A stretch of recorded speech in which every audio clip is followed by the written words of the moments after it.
Hello, welcome to Crash Course Your History, and my name is June Green.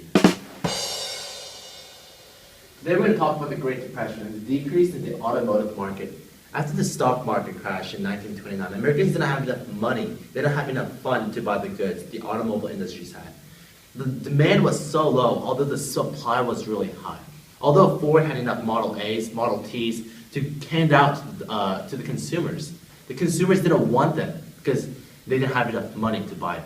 And also, the circulation of currency, the circulation of money in the United States was very low. Not many people started to spend. They all saved up their money because they couldn't trust the bank, they couldn't trust each other.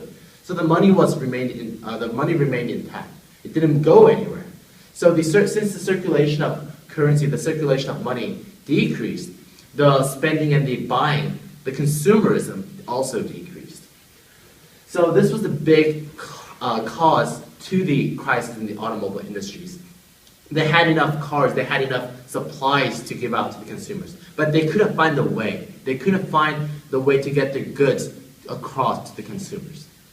The unemployment rate in the United States was skyrocketing. The unemployment rate was skyrocketing, and the gross national product was decreasing.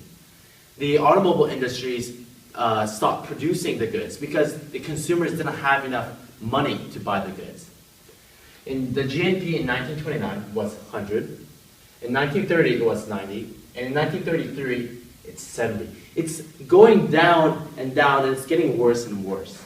And what did the automobile industries do? They had to find a way, and they found the way to get the goods to the consumers. And that way was new ways of advertisement and new technology. The technology was developing. They created the automatic transmission. They created the semi-automatic transmission. They created the other different types of engines that helped and that appealed to the consumers in the United States. So when the consumers saw these new ideas, when they saw the new technology, when they saw the new innovation, the consumers, Americans, decided to buy more cars, decided to buy the goods because they thought it was necessary, they thought it was appealing.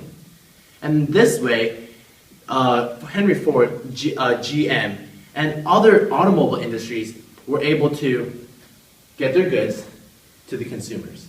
And that's how they were able to prosper during the Great Depression. Welcome to Crash Course U.S. History. My name is Alan Chen, and today I'm talking about General Motors and the automotive crisis from 2008 to 2010. So what happened during this crisis? Well, what happened was General Motors, Ford, and Chrysler, their products were seen as not fuel efficient and unreliable. In addition, Asian companies such as Toyota and Honda, they gained more momentum, and their products were seen as more fuel efficient in addition to more reliable than their American counterparts. So why did these Japanese countries and companies gain momentum against the American companies? Well, the reason is since they had better marketing techniques. As a result, consumers were more inclined to go to these Asian companies over the American companies. Because of this, American companies lost a lot of revenue, and so that led to the General Motors automotive crisis. Now, how did they actually get out of this crisis that we saw in 2008 to 2010? Well, the government actually had to bail them out and give them money. But they're also helped by the fact that Toyota has seen numerous recalls in the recent years in all their products, moving the consumer perception of their reliability and their reputation back to the American side. After Americans started to buy more American cars, all these companies saw more revenue after the General Motors automotive crisis. Now, this revenue allowed these companies to develop more technology and also better advertising.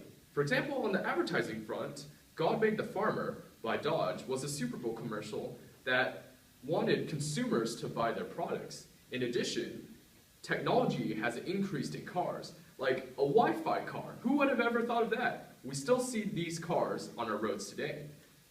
Speaking of cars on the roads today, the Ford F-Series is now one of the most popular cars in America since it embodies the American dream.